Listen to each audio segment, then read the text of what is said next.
दोस्तों आज हम लोग पढ़ेंगे भीड़ में खोया आदमी।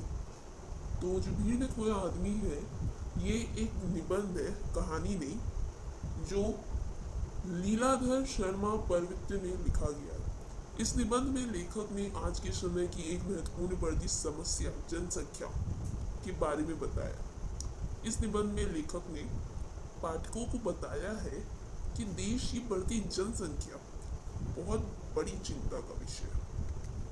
लेखक ने निबंध के माध्यम से इस कड़वी सच्चाई को दिखाना चाहा है कि जहां एक और देश की जनसंख्या बढ़ रही है, वहीं दूसरी ओर संसाधन घटते जा रहे हैं।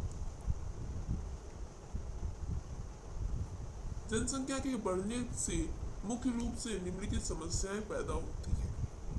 नियम, व्यवस्था और अनुशासन का पालन न होना, यातायात की व्यवस्था ठीक न होना, रोजगार की कमी होना, आवास की कमी होना, भोजन की कमी होना, स्वास्थ्य एवं चिकित्सा सुविधाओं की कमी, उपभोक्ता सेवाओं की कमी होना, कचहरी, दफ्तर, अस्पताल, स्टेशन आदि पर समय, शक्ति और धन का अव्यय। तो बहुत सारी समस्याएं होती है जब जनसंख्या बढ़ती है। नियम का, व्यवस्था का, अनुशासन का, भोजन की कमी, स्वास्थ्य और चिकित्सा सुविधाओं की कमी, उपभोक्ता सेवाओं की कमी, बहुत कचहरी, दफ्तर, स्टेशन, बहुत सारी समस्याएं उत्पन्न होती है। इस प्रकार हम देखते हैं कि लेखक वर्तमान समय की इस बड़ी समस्या को बाबू श्यामलाकांत तथा उनके परिवार के जीवन के माध्यम से प्रस्तुत करके बताने की कोशिश कर रहे हैं कि बढ़ती जनसंख्या के कारण आरक्षण मिलना बहुत मुश्किल है। तो शुरू करते हैं। कहानी इस प्रकार है। लेखक एक सज्जन, परिश्रमी, ईमानदार तथा उदार हृदय मित्र श्यामलाकांत व्यक्तिगत जीवन में लापरवाह है। तो लेखक एक सज्जन है, परिश्रमी है, ईमानदार तथा उदार हृदय मित्र उनके श्यामलाकांत व्यक्तिगत जीवन में लापरवाह है। उनके 6 से अधिक बच्चे हैं। पिछली गर्मियों में उन लेखक इन्हीं मित्र के बड़ी पुत्री के विवाह में भाग लेने हरिद्वार गए थे। 15 दिन पूर्व प्रयास करने पर भी आरक्षण ना मिला। किसी प्रकार खिड़की से रेल के डब्बे में प्रवेश कर सके। लक्ष्य पर गाड़ी बदलने के उतरने पर गाड़ी के अंदर से अधिक लोगों को छत पर बैठे देखकर लेखक ने सोचा कि लोग इस प्रकार अपने जीवन को खतरे में क्यों डालते हैं। बहुत लोग गाड़ी के जो रेलगाड़ी है उसके डब्बे के ऊपर में बैठते हैं, और तो लेखक सोचते हैं कि लोग इस प्रकार अपने जीवन को खतरे में क्यों डालते हैं। स्टेशन पर मित्र का बड़ा पुत्र उन्हें लेने आया था। मित्र के छोटे से घर पर में भीड़ को देखकर लेखक परेशान हो गए। मित्र का बड़ा संतरागर पुत्र 2 वर्ष से बेकार है। पत्नी काफी समय से बीमार है।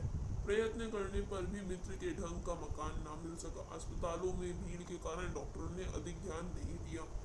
15 दिन पूर्व प्रयास करने पर दर्जी ने शादी के कपड़े समय पर सिल कर देने में असमर्थता प्रकट की। राशन की दुकान पर लंबे इंतजार के बाद पूरा राशन नहीं मिला।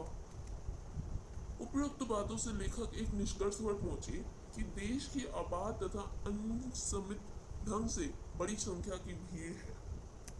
इस व्यवस्था का एकमात्र कारण है। लेखक के विचार में सीमित परिवार, स्वच्छ वातावरण तथा संतुलित भोजन मिलने पर ही बीमारी से बचा जा सकता है। तीव्र गति से बढ़ती जनसंख्या,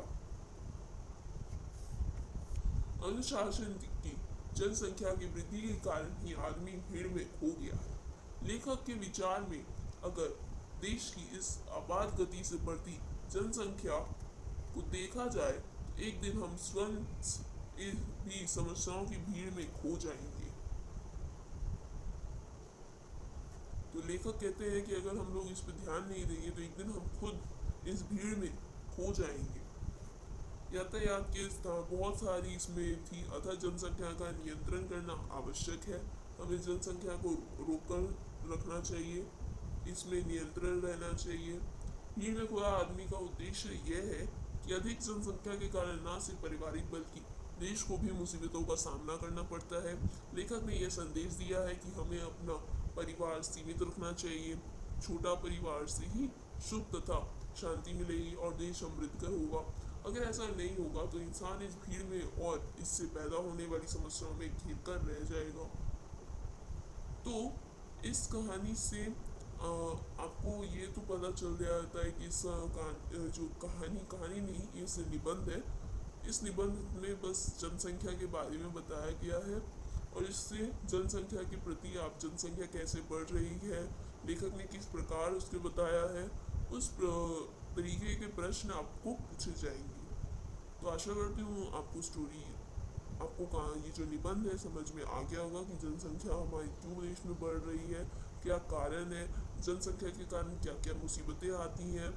और अगर आपको ये सब सारी बातें समझ में आ गई हैं तो वीडियो को लाइक करें, चैनल को सब्सक्राइब करें। मिलते हैं आपसे नेक्स्ट वीडियो।